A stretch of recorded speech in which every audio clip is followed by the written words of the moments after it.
এখন একটা বিধায়কের মুখে যদি এরকম ভাষা থাকে যে কত নিম্নমানের মানুষ, এটাই তো প্রমাণ যে তৃণমূলের ভোটে উনি জিতেছেন।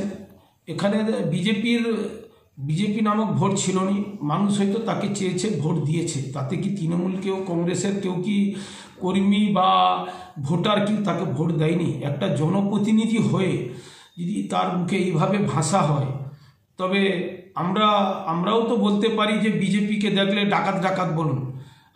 আমাদের মুখ দিয়ে এইসব ভাষা বেরোবেনি, কারণ আমরা তৃণমূল দল করি। আমাদের নেত্রী মমতা বন্দ্যোপাধ্যায়, আমাদের যুবনেতা অভিষেক বন্দ্যোপাধ্যায়, আমাদের যে অভিভাবক আছে, আমাদেরকে এইভাবে শিক্ষা দেয়নি যে মানুষকে দেখলে এইভাবে বলবে, যে তৃণমূলকে, বিজেপিকে দেখলে বলবে, সিপিএমকে দেখলে বলবে, কংগ্রেসকে দেখলে বলবে, বা কেউ যদি আমাদের হয়ে বলে থাকে সেটাকে আমরা ভালো চোখে দেখিনি। কিন্তু একটা ময়নার বিধায়ক, তিনি তো বাস্তবের বিধায়ক নেই, ছাপ্পা মারা ভোটে জিতা বিধায়ক, সে ইন্টারন্যাশনাল একজন খেলোয়াড়। সে এসে এখানে ছাপ্পা মেরে ভোটে জিতে গিয়ে, সে তো মানুষের ভোটে জিতেনি, সে তো ছাপ্পা মেরে ভোটে জিতেছে। জিতার পরে তো তার আর মুখের ভাষা ভালো কি থাকবে? তৃণমূলকে দেখলে চোর চোর করবে। তার হয়তো দেখা যাচ্ছে তার বাবা তৃণমূল করছে, তার ভাই তৃণমূল করছে, তার কাকা তৃণমূল করছে, তার তো পরিবারের কেউ না কেউ তৃণমূল করছে। সে তার নিজের রক্তকে গাল দিচ্ছে যে তাকে দেখলে চোর চোর বলবে। তো এইরকম মানুষের এই কথাবার্তা, নিজেকে বলে ইন্টারন্যাশনাল খেলোয়াড়, কিন্তু এরকম মানুষের মুখ দিয়ে কথাবার্তা এইরকম বেরোবে কেন? তো মানুষের কাছে নেই, মানুষের পাশে নেই। মানুষের যদি কাছে থাকতো, যদি মানুষের পাশে থাকতো, তো গরিব মানুষের কথা ভাবতো। ও কি গরিব মানুষের পাশে আছে? তার নেতা হচ্ছে শুভেন্দু অধিকারী। সে কি গরিব মানুষের পাশে আছে? কাজ বন্ধ রেখেছে 2 বছর, পশ্চিমবাংলার টাকা মানুষের আটকিয়ে রেখেছে। 100 দিনের টাকা তো দূরের কথা, সমস্ত প্রকল্পের টাকা আটকে রেখেছে। লাভ কি হচ্ছে? তার প্রতিবাদে আমাদের নেত্রী কোটি কোটি টাকার পথশ্রী একটা প্রকল্প করে সারা বাংলা জুড়ে যে রাস্তা তৈরি হচ্ছে, তাদেরকে তো শিক্ষা নেওয়া উচিত। তারা এই শিক্ষাটা নেবে কি? তারা জ্বালায় মরতিছে যে আমরা এত টাকা আটকে দেবার ফলেও, এত প্রকল্প বন্ধ করে দেবার ফলেও কি কোথায় থেকে টাকা আয় হচ্ছে। এই জন্য তৃণমূলকে চোর বলতে হবে। তৃণমূল কাজ করছে, যার জন্য তৃণমূলকে চোর বলতে হচ্ছে। তার তো প্রধান আছে অনেক জায়গায়, গত 18 থেকে 23 বিরোধী শূন্য ছিল।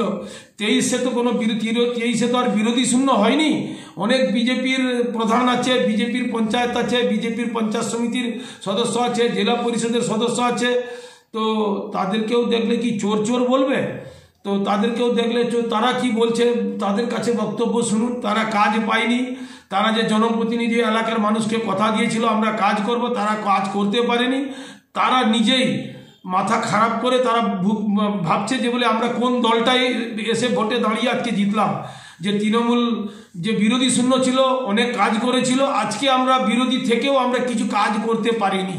তো একটা তারা স্ট্র্যাটেজিস নিয়েছে যে কাজকর্ম তো নেই, কিছু নেই, টাকা পয়সা আটকে রেখেছি। ওকে আমরা এটা বলি যে তৃণমূলকে চোর চোর বলে এলাকাকে গরম করা, এলাকাকে উত্তপ্ত করা, মানুষের মধ্যে যে দ্বন্দ্ব লাগানো, এটাই হচ্ছে তার বিজেপির চরিত্র। সে চরিত্র মানুষ কিন্তু জেনে গেছে। সামনে নির্বাচন আছে, আবার জানিয়ে দিবে। 23-এ নির্বাচনে জানিয়ে দিয়েছে, পঞ্চায়েত নির্বাচনে, আবার 2024-এ তাকে জানিয়ে দেবে যে কি ভোট মানুষ কোথায় আছে, মানুষ কি জিনিস। মানুষকে তাচ্ছিল্য করলে মানুষ যে কোথায় প্রমাণ দেবে, তার ব্যালট বাক্স সেদিন সে জানিয়ে দিবে। কিরে বোন, এতদিন পর? থাক, প্রণাম করতে হবে না, ভেতরে চল। বাহ, খুব সুন্দর বাড়ি বানিয়েছিস তো দাদা, তাই রং করাসনি কেন?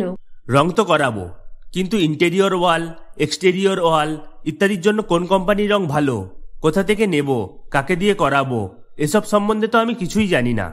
ও দাদা, সেজন্য তোর নিকটবর্তী এশিয়ান পেইন্টসের একমাত্র easy colour prime store Gunamoyee enterprise আছে তো। গুণময়ী এন্টারপ্রাইজ দেয় Asian Paints safe painting service.